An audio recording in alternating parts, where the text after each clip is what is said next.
আজকের আলোচনার বিষয় হইল দুইটি হাদিসের মাধ্যমে তারাবিহ নামাজের বর্ণনা করছি।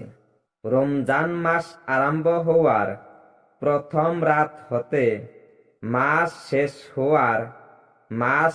হওয়ার শেষ রাত পর্যন্ত প্রত্যেক এশার নামাজের পরে ও বিতর নামাজের পূর্বে এ নামাজ আদায় করতে হয়।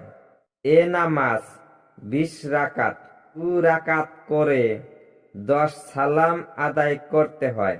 হাদিস 1, হযরত ইবনে ওমর রাদিয়াল্লাহু হতে বর্ণিত আছে যে তিনি বললেন, রাসূলুল্লাহ সাল্লাল্লাহু আলাইহি সাল্লাম রমজান মাসে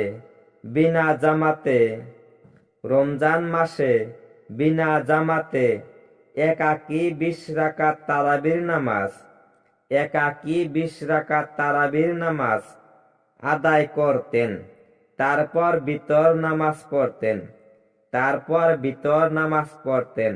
হাদিস 2, রাসূলুল্লাহ সাল্লাল্লাহু আলাইহি সাল্লাম মাত্র 4 রাকাত তারাবি নামাজ জামাতে আদায় করতে গিয়েছিলেন।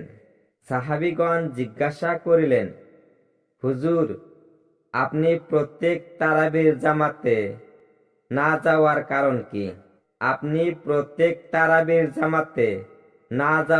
কারণ কি?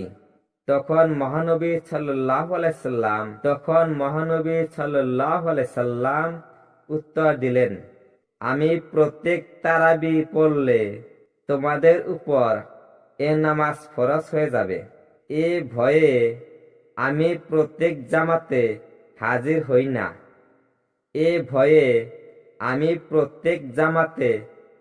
হই না।